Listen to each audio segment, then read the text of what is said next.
Assalamualaikum warahmatullahi wabarakatuh. Waalaikumsalam warahmatullahi wabarakatuh. Waalaikumsalam warahmatullahi wabarakatuh. Oke, apa kabarnya hari ini? Pada sehat? Alhamdulillah sehat. Alhamdulillah. Oke ya. Maaf untuk hari ini tuh saya gabung ya antara kelas 18 CIDB dengan kelas Purwakarta. Karena kemarin yang CIDB itu saya berhalangan, jadi digabung. Ya, kebetulan materinya juga yang disampaikan sama ya. Hari ini untuk materi yang disampaikannya itu mengenai clustering. Tapi saya skip untuk materinya atau teorinya gitu ya. Jadi langsung ke perhitungan untuk algoritma clustering key means-nya ya. Nah, di dalam clustering ini, algoritma yang familiar ya untuk clustering itu diantaranya ada K-means, Fuzzy K-means, dan juga ada Lothian clustering. Nah, untuk algoritma K-means di sini ada perhitungannya begitu ya yang yang akan saya bahas. Oke. Nah, untuk K-means ini merupakan algoritma untuk cluster N objek berdasarkan atribut yang menjadi K partisi di mana K ini lebih kecil dari N. Secara umum, untuk K-means clustering ini merupakan salah satu metode data clustering non-hierarki yang mengelompokkan data dalam bentuk satu atau lebih cluster. Ya, jadi biasanya dibuatkan kelompok-kelompoknya dulu. Nah, langkah-langkah dalam algoritma K-means clustering, yang pertama itu menentukan jumlah klasternya. Kemudian menentukan nilai sentroid ya. Jadi dalam menentukan nilai sentroid, untuk awal iterasi, nilai awal sentroid itu dilakukan secara acak, jadi random. Ya, kalau untuk menentukan nilai sentroid di iterasi pertama atau di perhitungan pertama begitu ya. Sedangkan jika menentukan nilai sentroid yang merupakan tahap dari iterasi, maka digunakan rumus sebagai berikut. Jadi kalau satu kali iterasi kita sudah lakukan, kemudian nanti muncul tabel hasilnya, ya. Nah, pada iterasi kedua dan seterusnya itu ada rumusnya yang harus kita hitung dulu ya untuk nilai sentroidnya ya untuk C1 dan C2-nya. Nah, kemudian untuk menghitung jarak antar titik sentroid dengan titik tiap objek. Kemudian selanjutnya mengelompokkan objek untuk menentukan anggota klaster ya adalah dengan memperhitungkan jarak minimum objeknya atau yang paling terkecil biasanya. Kemudian setelah kita menentukan yang paling terkecil ya di antara hasil dari perhitungan sentroidnya ya nilai jarak terkecilnya. Nah, kemudian kita kembali ke tahap kedua. Jadi melakukan perulangan hingga nilai sentroid yang dihasilkan tetap dan anggota klaster tidak berpindah ke klaster lain. Jadi nanti dibandingkan iterasi dari hasil iterasi pertama gitu ya, tabel yang dihasilkannya untuk klaster pertama, klaster kedua begitu ya, anggotanya itu apakah berubah atau tidak gitu ya dengan hasil iterasi kedua. Oke, kita masuk saja langsung ke contoh algoritma K-means. Nah, di sini contohnya terdapat atau diberikan data nilai ya dari 12 siswa sebagai berikut. Jadi di sini pura-puranya ada 12 siswa gitu ya. Kemudian jadikan data tersebut menjadi 2 klaster. Nah, yang akan kita cari itu hanya 2 klaster saja begitu ya dari 12 data siswa yang ada. Nah, kemudian untuk setiap datanya dia memiliki nilai begitu ya, di mana nilai tersebut mewakili dari setiap atributnya gitu ya. Di antaranya ada matematika, fisika, kimia, biologi, sejarah, akuntansi, sosiologi, geografi. Ya, jadi ada 8 nilai untuk masing-masing data siswanya. Nah, kemudian yang pertama, ya cara penyelesaiannya untuk menentukan pusat awal klaster atau sentroidnya, ya. Ini iterasi pertama, berarti kita random saja atau kita asumsikan untuk penentuan awalnya kita ambil data kedua sebagai klaster ke-1, ya, sebagai pusat klaster ke-1. Yaitu untuk data kedua ini milik Didik dengan nilainya itu sebagai berikut ya. 84, 76, 79, kemudian 77, 76, 77, 75, 81. Ya, yang punya Didik Mulyana. Nah, kemudian untuk sentroid kedua atau pusat klaster kedua, ya, di sini kita ambil data kelima untuk C2-nya. Di antaranya datanya sebagai berikut: 82, 82, 81, 91, 90, 82, 79, dan 91. Data kelima ini milik data Putri ya. Nah, kemudian kalau kita sudah tentukan untuk iterasi pertamanya ya, untuk sentroid 1 dan 2, yang kedua itu kita lakukan perhitungan jarak pusat klasternya. Nah, untuk mengukur jarak antara data dengan pusat klaster, itu kita gunakan Euclidean distance, kemudian akan didapatkan matriks jarak sebagai berikut, ya. Oke, modalnya gini. Jadi di sini, karena kita sudah tadi tentukan untuk nilai C1-nya dan C2-nya begitu ya. Nah, untuk nilai C1-nya itu kan tadi data kedua ya. Nah, kalian boleh juga sambil buka PowerPoint-nya ya, yang sudah saya share. Yaitu diantaranya ini, 84, 76, ya 79, dan seterusnya. Ya, ini untuk C1-nya. Nah, untuk C2-nya kan ini, 82, 82, 81, dan seterusnya ya. Sedangkan untuk yang 79 ya, kemudian 75 begitu ya. Ini sama kan 79. Kemudian di sini juga 75. Nah, ini itu nilai yang diambil dari data ke-1 terhadap pusat klasternya. Data ke-1-nya itu ya dilihat dari sini ya, dari data yang pertama ini. Ya, data pertama Anis Fadilah ya, untuk setiap nilainya. Oke, nah kemudian ya kita masukkan atau hitung ke dalam rumusnya, diantaranya 84 min 79 pangkat 2 plus 76 min 75 pangkat 2 plus 79 min 75 pangkat 2 plus 77 min 85 pangkat 2 plus 76 min 76 pangkat 2 plus 77 min 78 pangkat 2 plus 75 min 76 pangkat 2 dan plus 81 min 80 pangkat 2. Atau untuk C1-nya kita peroleh hasil 10,44. Ya. Kemudian untuk C2-nya juga sama, ya kita hitung dengan hasilnya itu untuk C2 sama dengan 21,7. Nah, ini baru data ke-1. Ya, data ke-1 terhadap pusat klasternya. Nah, kemudian kita juga lakukan perhitungan untuk jarak data kedua terhadap pusat klaster. Sama prosesnya dengan yang ini ya.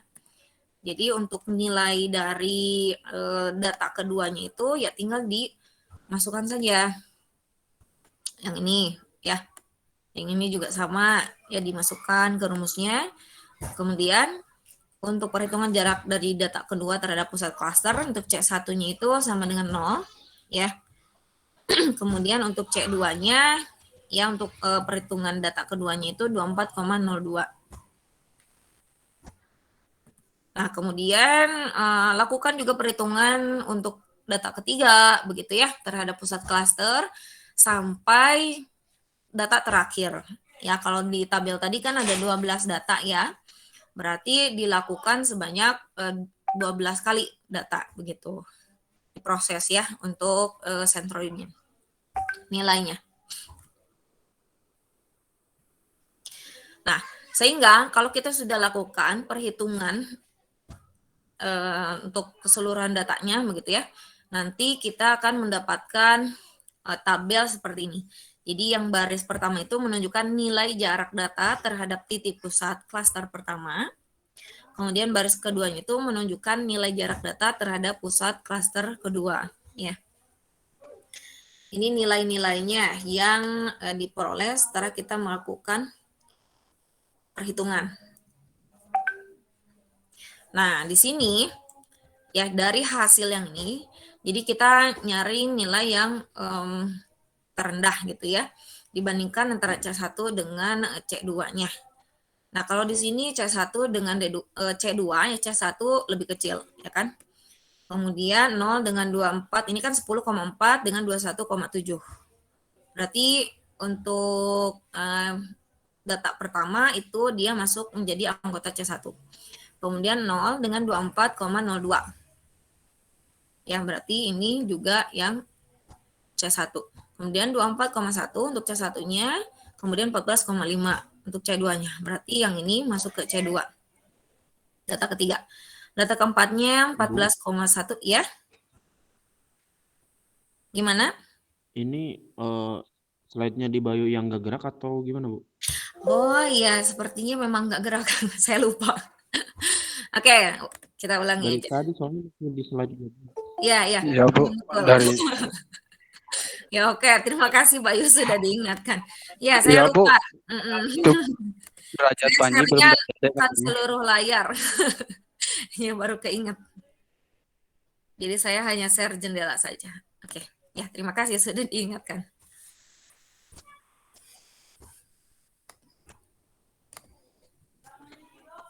Oke. Masih ada yang masuk?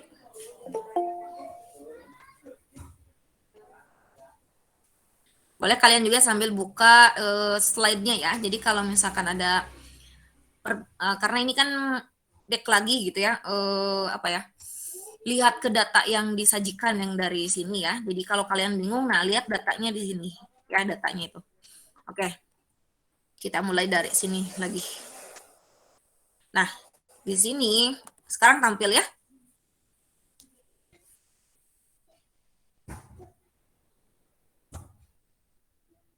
Nah, oke. Di sini contoh dari algoritma K-means. Misalkan diberikan data nilai dari 12 siswa sebagai berikut. Kemudian, jadikan data tersebut menjadi 2 klaster. Jadi yang kita inginkan, kita mau buat 2 klaster begitu ya dari 12 data yang ada. Di antaranya, cara penyelesaiannya yang pertama, tentukan pusat awal klaster ya atau centroidnya. Jadi kita untuk menentukan di iterasi pertama gitu ya, kita random saja. Ya untuk iterasi pertama kita random saja untuk C1 atau centroid 1 dengan C2 atau centroid 2-nya kita random mau data ke berapa. Ya biasanya dilakukan random saja. Nah, misalkan kita asumsikan untuk data klaster pertama gitu ya, kita ambil data kedua sebagai C1-nya. Ya, data kedua ini data milik Didik. Ya, nah kalau kita lihat di sini ya, untuk data kedua itu milik Didik Mulyana dengan nilainya itu 84, 76, 79, 77, 76, 77, 75, dan 81. Nah, kemudian untuk centroid keduanya atau C2-nya kita ambil data kelima. Data kelima ini milik Putri ya dengan nilainya itu sebagai berikut 82, 82, 81, 91, 90, 82, 79 dan 91. Nah, ini untuk langkah pertama ya di iterasi pertama. Jadi kalau untuk iterasi pertama itu kita ambilnya random untuk C1 dan C2-nya. Nah, kemudian untuk tahap keduanya kita lakukan perhitungan jarak pusat klaster. Jadi untuk mengukur jarak antara data dengan pusat klaster, kita gunakan rumus Euclidean distance. Ya, kemudian akan didapatkan matriks jarak sebagai berikut. Ya, dia sama dengan X min S ya plus Y min T. Nah, yang pertama ya tahap selanjutnya yaitu kita hitung ya dari rumus yang sudah ditentukan ya untuk Euclidean distance-nya itu. Dimulai dari data pertama ya. Jadi data pertama itu data yang ada di nomor pertama begitu ya. Nah, berarti kita data pertama ini milik Anis Fadilah ya untuk data pertamanya. 79, 75, 75, 85, 76, 78, 76 dan 80. Nah, kita karena tadi sudah tentukan untuk nilai dari C1-nya itu kita gunakan data kedua ya. Di antaranya ini kan, ini data kedua. 84, 76, 79, 77 ya. 76, 77, 75, 81 ya. Ini data kedua sebagai C1. Nah, kemudian untuk data ke satunya yaitu yang ini. Ya, 79, 75 dan seterusnya. Sama halnya dengan yang ini ya untuk C2-nya. Berarti C2-nya itu data kelima di antaranya yang ini 82, 82, 81 ya dan seterusnya. Nah, yang ini itu data ke satu. Ya. Nah, kalau kita sudah masukkan ke dalam rumus yang sudah ditentukan, maka kita hitung untuk nilai C1-nya itu sama dengan 10,44. Dan untuk C2-nya itu sama dengan 21,7. Ya. Dari nilai sentroid yang sudah kita tentukan. Oke, ada yang masuk dulu ya. Kasihan. Oke. Nah, kemudian itu baru data ke-1 ya. Yang ini tuh baru data ke-1. Nah, karena di sini kita punya datanya 12, berarti kita lakukan perhitungan itu ya sebanyak 12 kali. Ya, untuk setiap datanya dihitung, termasuk data kedua dan data kelima yang sebagai sentroidnya ya. Itu juga harus dihitung. Nah, ini misalkan di sini contoh selanjutnya perhitungan jarak dari data kedua terhadap pusat klasternya ya. Berarti sentroidnya data kedua yang dicarinya juga jarak untuk data keduanya ya. Makanya di sini hasilnya juga sama dengan 0 kan ya untuk C1-nya. Kemudian untuk C2-nya itu hasilnya sama dengan 24,02. Ya, dari data kedua. Nah, kemudian sama di perhitungan jarak dari data ketiga terhadap pusat klasternya juga sama. Dilakukan perhitungan sehingga hasil yang didapatkannya itu untuk C1-nya sama dengan 24,1. Untuk C2-nya sama dengan 14,5 ya, 14,5. Nah, ini perhitungan itu harus dilakukan seterusnya sampai jarak dari data ke-12 terhadap pusat klaster ya. Karena di data yang disajikan itu terdapat 12 data, berarti harus semuanya dihitung. Nah, kemudian hasil dari perhitungan jaraknya itu kita dapat lihat seperti di tabel ini. Ya, jadi ada C1 baris pertama itu untuk klaster pertama begitu ya, ini baris pertama itu menunjukkan nilai jarak data terhadap titik pusatnya ya. Itu untuk C1-nya. Kemudian baris kedua itu menunjukkan nilai jarak data terhadap pusat klaster keduanya. Nah, dari data ini kita cari yang paling minimal ya. Jadi dibandingkan dia masuknya paling minimalnya ke C1 atau ke C2. Nah, di sini untuk data pertama ya, C1-nya 10,4, C2-nya 21,7. Berarti data pertama itu masuk ke C1. Kemudian data keduanya 0, data keduanya ya 0 untuk C1-nya, C2-nya 24,02. Ya, berarti yang data kedua masuk ke C1 juga. Kemudian data ketiganya C1 24,1, C2-nya 14,5. Berarti ini masuk ke C2 ya, 14,5. Kemudian data keempat 14,1 dan 26,03. Berarti ke C1. Kemudian 24,02 dengan 0 ya. Berarti yang ini masuk data kelima masuk ke C2. Kemudian 15,6 dan 28,8. Ini masuk C1. 16,4 dengan 22,1. Ini masuk C1 juga. Kemudian 11,8 dengan 26,2. Ini juga C1. 11,1, 22,4, ya berarti 11,1. 6,8 dengan 27,09. Ini C1. 12,2 dengan 25,8. Ini C1. Kemudian 6,5 dengan 22,9. Ini juga C1. Ya. Nah, dari hasil nilai yang ini kalau kita bandingkan gitu ya, nanti hasilnya itu akan kurang lebih seperti ini. Ya, nilai C1 itu menandakan ya pengelompokan data untuk anggota C1 ya, nilai 1. Ya, di sini kan terlihat untuk C1 itu dia memiliki anggota sebanyak 10 anggota. Untuk C2-nya itu dia memiliki nilai sebanyak 2 anggota. Ya, hanya yang data ketiga dan data kelima saja. Ya, data ketiga dan data kelima saja untuk C2-nya. Nah, ini tahap ketiga. Ya, tahap itu pengelompokan data. Nah, kemudian tahap keempat, ya, keempat A. Nah, di sini 4A ini menentukan pusat klaster baru. Karena C1 memiliki 10 anggota, maka perhitungan klaster baru itu kita gunakan rumus ya. Kalau yang pertama itu di iterasi pertama kita random ya untuk menentukan C1-nya, sentroidnya gitu ya. Nah, kalau ini tuh kita tentukannya itu menggunakan rumus untuk C1, C2-nya. Nah, di sini rumusnya ya. Nah, kalau kalian hitung kan di sini ada 10. 10 itu jumlah anggota dari C1-nya ya. Nah, kalau kalian hitung juga di sini ada ada 1 2 3 4 5 6 7 8 ya.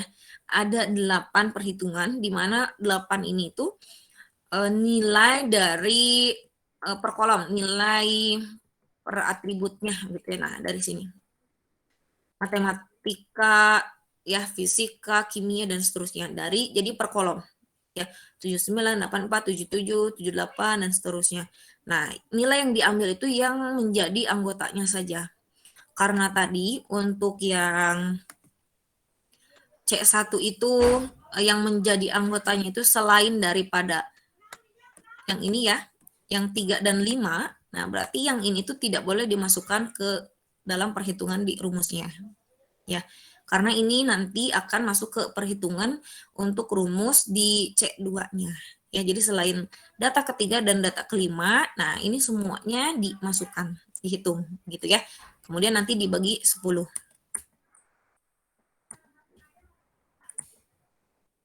Nah, ini ya. Nah, dibagi 10 untuk datanya ya, per atribut. Nah, maka untuk hasilnya itu C1 ya. Ini untuk yang pertama 79 plus 84 plus 78 plus 75 plus 77 plus 77 plus 79 plus 80 plus 76 plus 80 begitu ya. Bagi 10 ini hasilnya 78,5. Kemudian yang kedua ini hasilnya 76,2. Kemudian yang ketiga 75,3. Yang keempat 79,9. Kemudian yang kelima 76,9, yang keenam 78,4, yang ketujuh 76,4, dan yang ke-8 78,6. Ya. Sama dengan perhitungan 4B itu untuk menghitung C2-nya ya. Karena C2 itu memiliki 2 anggota, yang berarti untuk menentukan pusat klaster barunya itu ya dibagi 2. Ya jumlah anggotanya. Ini nilai yang dimasukkannya itu nilai untuk data ketiga dan data kelima saja. Ya, dimana untuk nilainya itu yang pertama 77 plus 82 bagi 2 itu sama dengan 79,5. Kemudian yang keduanya itu 83. Kemudian 79,5. Kemudian 88, 91, 85,5, 78 dan 86,5. Ya. Ini untuk C2-nya berarti ya, yang akan kita gunakan di iterasi kedua. Ya, nah ini berarti langkah kelimanya itu ya kita gunakan pengulangan ya, sehingga posisi data itu tidak mengalami perubahan. Jadi kita akan cek apakah nanti datanya itu untuk setiap anggota di setiap klasternya gitu ya akan berpindah atau tidak begitu ya, kira-kira. Sama perhitungannya dengan yang sebelumnya, kita lakukan dari data ke-1, kedua, ketiga, ya keempat, kelima, dengan data ke-12. Ya. Nah, di sini setelah kita hitung untuk C1-nya gitu ya, ini C1 itu hasilnya itu 5,5, C2-nya 20,5, ini perhitungannya sama ya, hanya bedanya itu untuk pusat klaster C1-nya ya, nilainya sentroidnya yang sudah kita hitung tadi. Ini untuk C1-nya 5,5, C2-nya 20,5. Nah, kemudian untuk perhitungan jarak dari data kedua terhadap pusat klasternya juga sama ya. Untuk C1-nya sama dengan 7,9, C2-nya 22,9. Dan seterusnya. Ya, kita lakukan perhitungan sampai dengan data ke-12 terhadap pusat klaster. Sehingga nanti hasil perhitungannya akan menjadi seperti ini gitu ya. Kita buatkan dulu sama tabelnya ya. Di antaranya hasilnya itu untuk C1 itu ada di baris pertama, C2-nya itu ada di baris kedua. Nah, sama dengan tahapan sebelumnya, jadi kita tentukan nilai terminimum untuk setiap klaster ya. Berarti klaster C1, yang untuk C1-nya ini data pertama yang paling minimum. Kemudian data kedua masuk C1 juga ya. Ini 21,1 dengan 7,2. Ini data ketiga masuk ke C2. 14,08, 23,12 berarti 14 ini masuk ke C1 data keempatnya ya. Kemudian untuk data kelima 23,3 dengan 7,2. Ini masuk ke C2, data kelima. Data keenam 9 dengan 26,6. Berarti ini masuk ke data C2 C1 ya.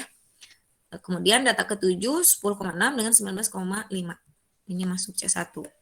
6,7 dengan 23,3. Ini C1 juga. Ya. 5,1 dengan 22,4. Ini C1 juga. Kemudian 5,6 dengan 27,09 ya C1. 10 dengan 25,8 C1. 3,4 dengan 22,9 C1 juga ya. Jadi setelah kita tentukan ya, sama dengan yang sebelumnya, jadi kita bisa lihat untuk pengelompokan data ya. Ini hasil matriksnya itu yang dihasilkan itu sama ya dengan iterasi pertama. Ya, di mana untuk C1 itu dia memiliki anggota 10 ya selain 3 dengan 5 ya, data ketiga dan data kelima. Kemudian untuk C2-nya dia memiliki anggota yaitu data ketiga dan juga data kelima. Ya.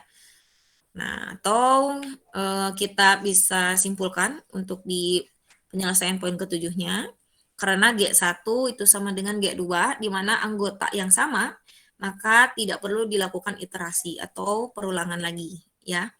Dan sampai di sini hasil clustering sudah mencapai stabil dan convergent. Jadi kesimpulannya, untuk hasil clusteringnya itu, untuk cluster pertama itu, diantaranya beranggotakan siswa 1, 2, 4, 6, 7, 8, 9, 10, 11, 12. Dan klaster keduanya itu beranggotakan siswa ketiga, ya data ketiga dan data kelima. Ya. Nah, kalau misalkan sudah konvergen seperti ini, berarti tidak perlu dilakukan iterasi kembali. Ya. Tapi biasanya kalau misalkan belum konvergen, ya coba dilakukan iterasi kembali. Ya. Sama tahapannya dengan yang sebelumnya. Berarti kita hitung dulu untuk pusat klasternya atau sentroidnya ya, sentroid pertama dan sentroid keduanya ya. Sehingga nanti kita bisa hitung jarak data terhadap pusatnya itu berapa ya untuk masing-masingnya. Seperti itu. Oke, silakan ada yang ditanyakan dulu. Sudah cukup jelas atau masih ada yang bingung barangkali? Silakan.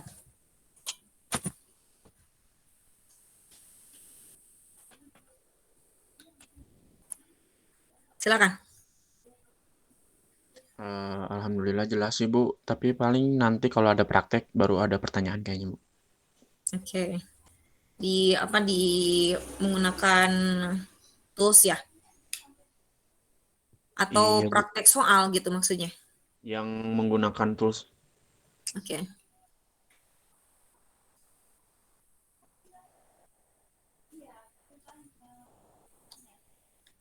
Yang lain silakan.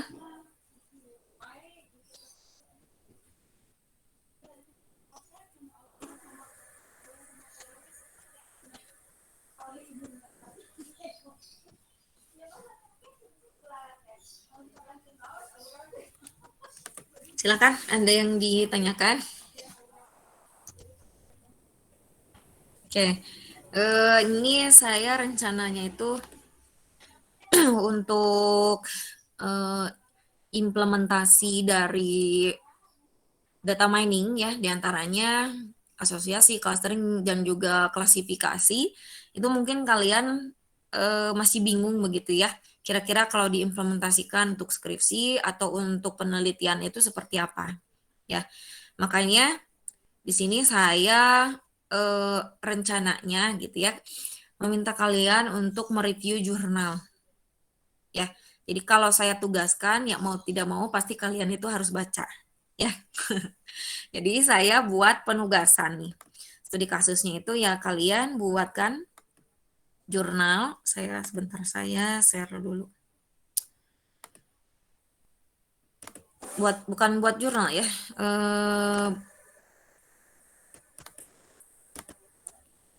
kalian lakukan review jurnal. Jadi jurnalnya itu yang sudah ada. Nah, di sini ada format untuk review jurnalnya. Di antaranya terdapat judul gitu ya. Jadi judul lengkap dari jurnal yang direview oleh kalian, ya. Kemudian jurnal itu, nama jurnal atau terbitannya itu dari mana biasanya ya.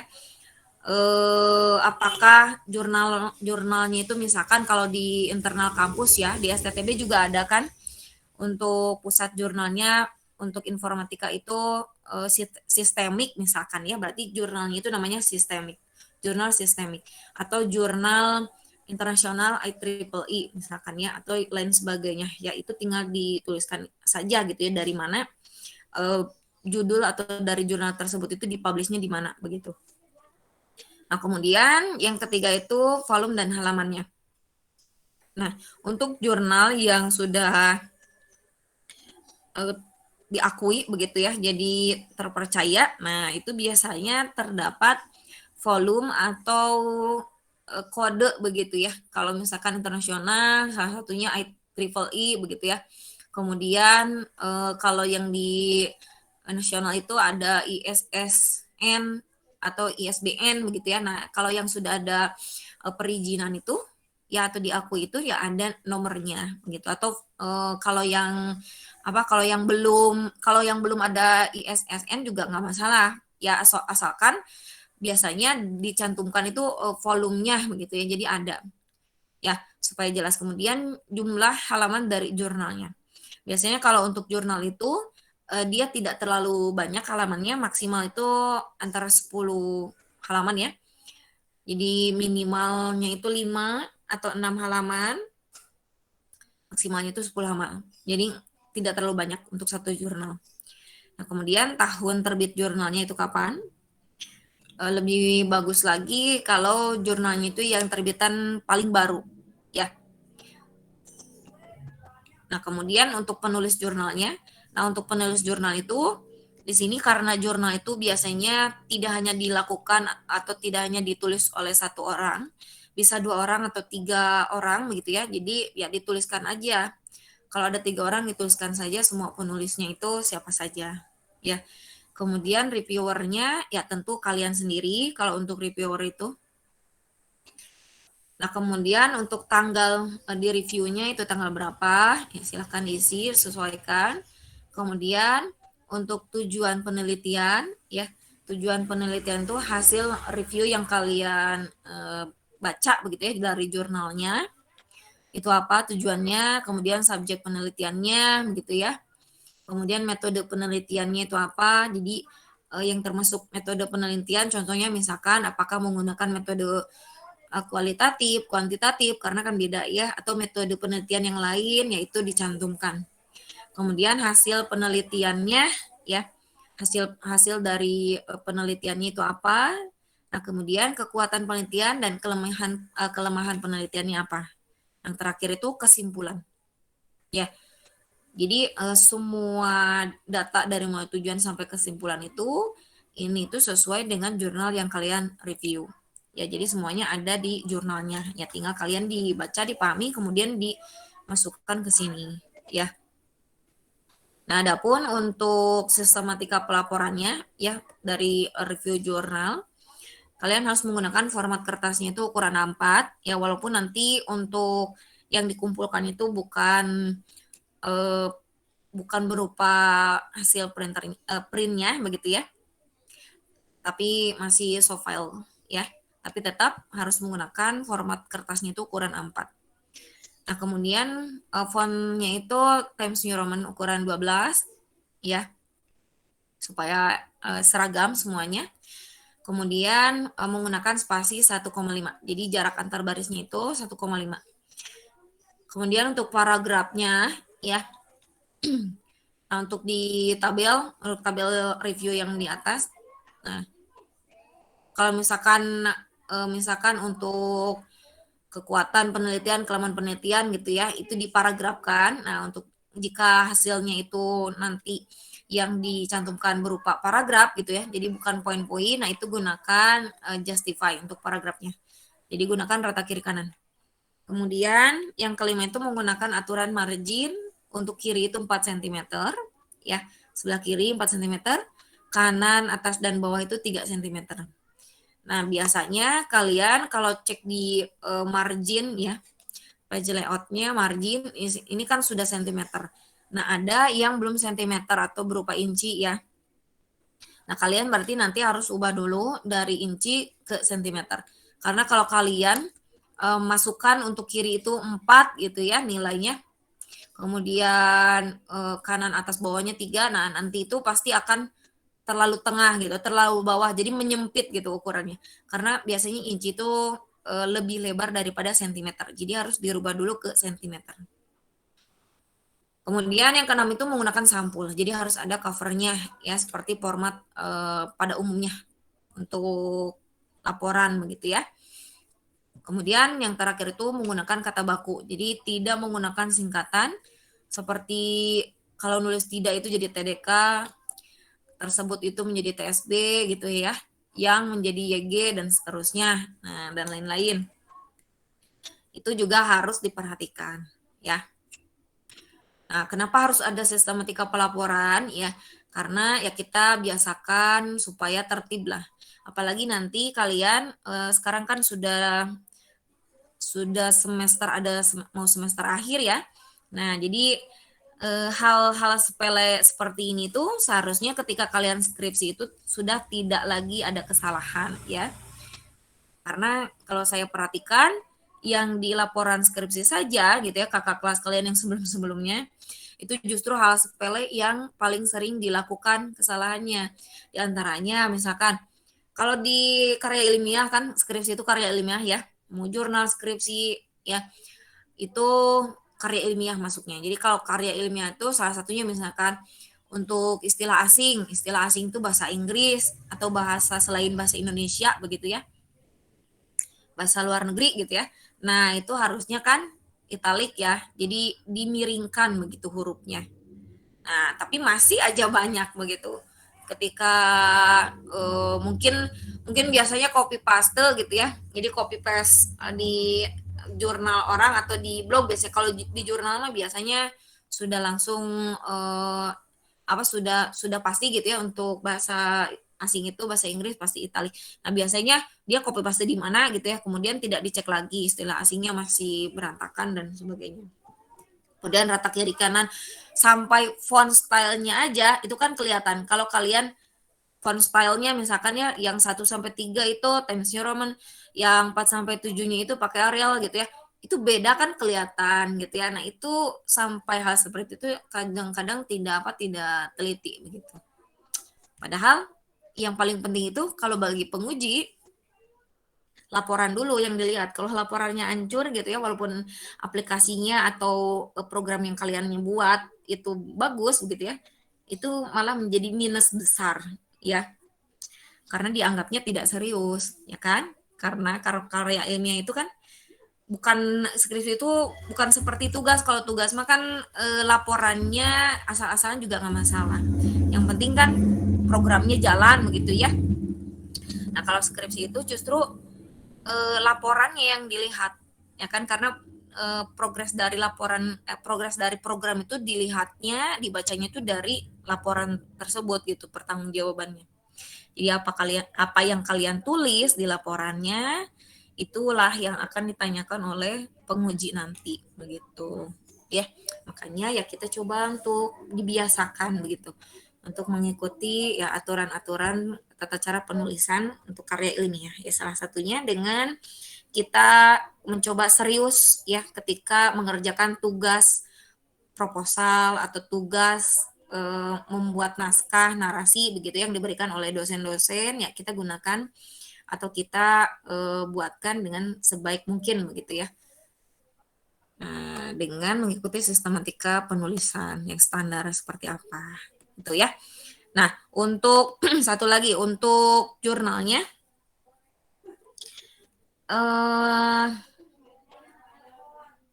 enaknya dibuatkan kelompok atau perorangan, gimana?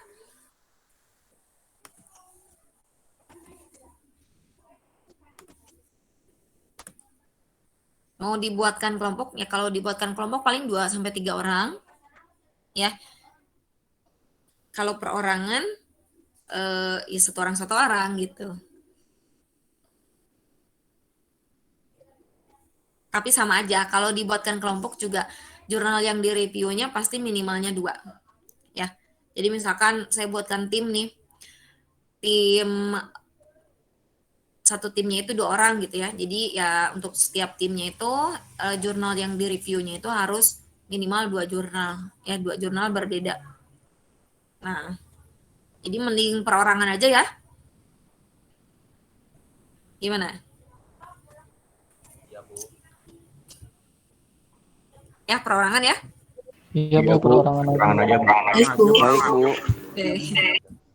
Jadi perorangan ya. Nah, untuk jurnalnya kalian bisa cari di situs jurnal yang terpercaya. Di antaranya pasti sudah pada familiar lah, apalagi yang semester akhir. Kalau cari jurnal itu jangan di Google yang umum gitu ya, tapi cari di Google Cendekia atau di Google Scholar ya. Itu yang paling umum. Jadi carinya di Google Scholar. Ya, mudah ya. Udah pada coba atau ada yang belum pernah coba cari jurnal di Google Scholar? Bisa. Jadi tinggal buka Google Scholar-nya, kemudian nanti kalian ketikkan keyword-nya mau cari apa begitu ya. Kemudian nanti diurutkan biasanya dari tahun terbaru ya. Yang kalian cari yaitu penerapan algoritma untuk clustering begitu ya, atau untuk penerapan asosiasi gitu ya, klasifikasi, pokoknya penerapan data mining gitu yang biasanya banyak atau yang sudah pernah ada di jurnal, dibuatkan jurnal begitu ya. Nah, itu boleh silakan kalian review jurnalnya ya. Jadi nanti ketika itu suara apa? Nanti yang dikumpulkannya itu selain laporan jurnalnya, kalian harus mengumpulkan juga dari jurnal yang kalian download gitu, yang sudah di-downloadnya. Ya, jadi untuk teknis pengumpulannya sepertinya lebih baik di masing-masing kelas ya. Buatkan Google Drive ya. Jadi nanti di folder G Drive-nya buatkan folder masing-masing. Misalkan Bayu Pamungkas begitu ya. Nah, isinya itu hasil dari review jurnal dan jurnal yang di reviewnya begitu ya. Jadi ya 2 file begitu untuk satu folder. Ya setiap mahasiswa. Nah, nanti untuk link Google Drive-nya ya tinggal dikirimkan ke saya. Boleh nanti perwakilan kelasnya itu japri ke saya saja ya. Atau mau masing-masing juga boleh sebetulnya. Ya jadi nanti dikumpulkannya itu di Google Drive masing-masing gitu ya, supaya nggak saling nunggu gitu aja, mending juga ya jadi langsung. Kalau dikumpulkannya bareng-bareng kadang-kadang nungguin yang lain gitu kan, nah, kelupaan ujung-ujungnya nggak dikirim ya. Jadi kita tentukan aja untuk pengirimannya menggunakan Google Drive masing-masing ya. Nanti saya buatkan slotnya untuk pengumpulannya itu melalui e-learning. Oke ya? Batas waktunya 1 minggu lama lah. Minimal yang di-reviewnya itu 1 atau 2 minimalnya. Ya lebih banyak lebih bagus. Jadi kalian bisa baca lebih banyak jurnal begitu ya, implementasi dari data mining itu seperti apa.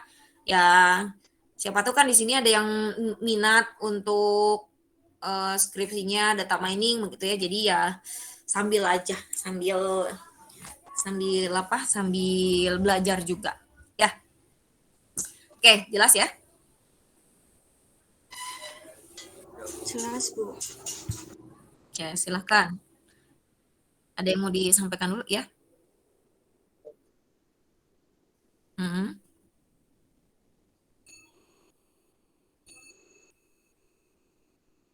Linknya saja.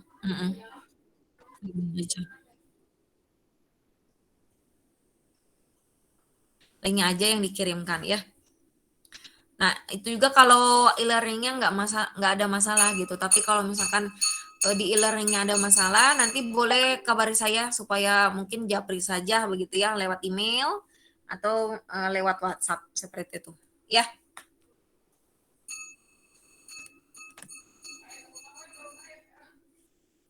oke.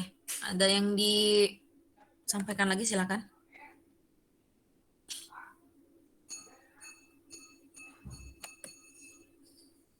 Nah, kalau untuk praktikumnya boleh sambil dicoba aja. Nanti minggu depan atau minggu-minggu selanjutnya itu kita coba untuk praktikum yang belumnya itu berarti asosiasi dengan clustering ya, karena yang klasifikasinya kan sudah. Nah, tapi siap-siap juga untuk review jurnal itu nanti di minggu depan atau di minggu selanjutnya begitu ya. Jadi siap-siap juga nanti saya minta untuk mempresentasikan jurnalnya gitu ya. Ya tujuannya supaya kan kalian bacanya cuma 1 atau 2 nih ya. Paling rajin mungkin 5 jurnal. Kalau saya minta presentasi berarti kan kalian pasti lebih daripada 2 jurnal gitu ya yang tahu oh ternyata untuk implementasi data mining ini bisa seperti ini begitu ya. Jadi lebih banyak pengetahuannya gitu. Jadi kita sharing aja begitu. Kita berbagi informasi lah, apa yang kalian sudah baca, ya apa yang kalian sudah review yang kita sampaikan kepada teman-teman yang ada di sini gitu. Jadi kita sharing ya. Seperti itu teman-teman. Silakan. Ada yang ditanyakan dulu. Berarti Ya. nanti kalau udah review gitu kan dikumpulkan. Nanti kalau buat yang presentasi itu Bu dibuat PPT-nya berarti Bu. Gak usah, langsung aja itunya Langsung aja di doknya. review gitu Bu. Ya, dari doknya aja. Terima kasih Bu. Ya, sama-sama Dimas. Oke, silakan. Ada lagi? Tapi ini bocoran ya untuk UAS-nya. Nah, silakan untuk UAS-nya dipersiapkan untuk membuat apa itu sama dengan UTS ya, demo untuk praktikum dari data mining ya untuk asosiasi dan clusteringnya gitu. Tapi ada kemungkinan semua semua implementasi dari clustering, kemudian asosiasi dan juga klasifikasi begitu ya. Nah, tapi menggunakan data yang kalian buat sendiri ya. Yaitu persiapan saja. Disiapkan saja ya untuk datanya.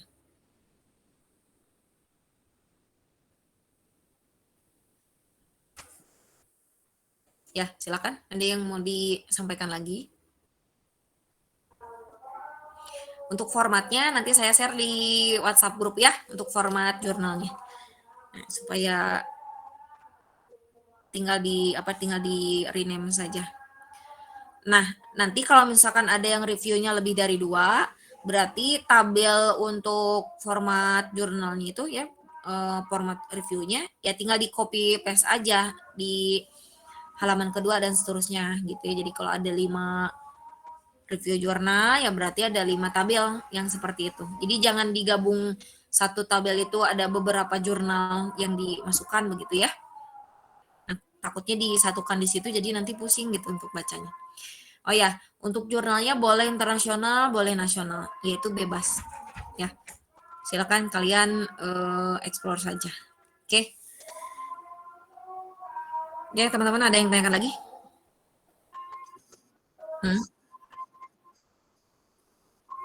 Oh ya, sekarang saya absen dulu ya. Ya udah, sambil di absen dulu untuk kelas yang Purwakarta ya. Andika Dwi Putra ada?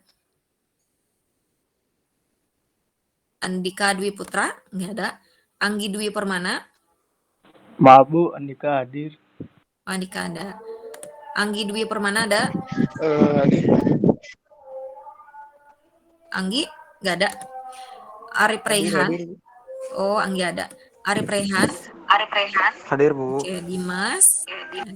Hadir Bu. Dwi Chandra? Hadir Bu. Hadir Bu.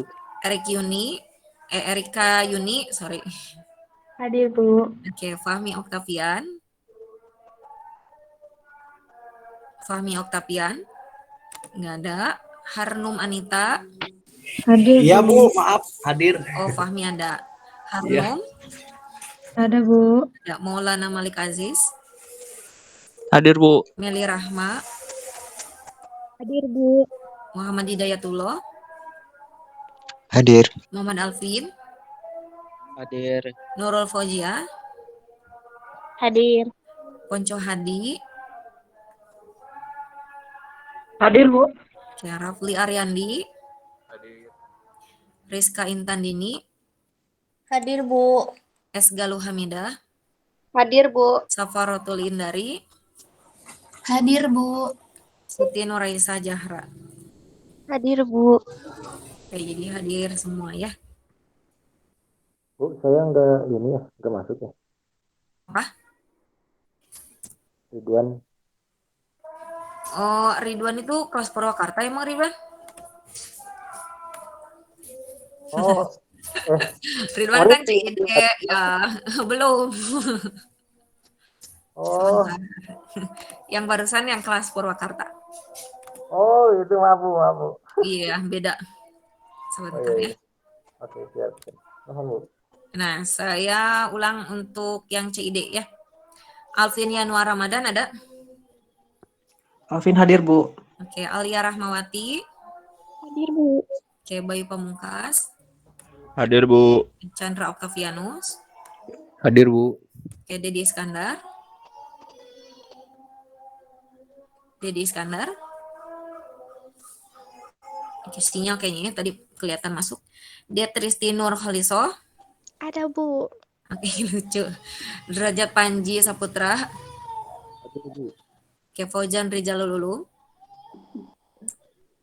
Faujan nggak ada.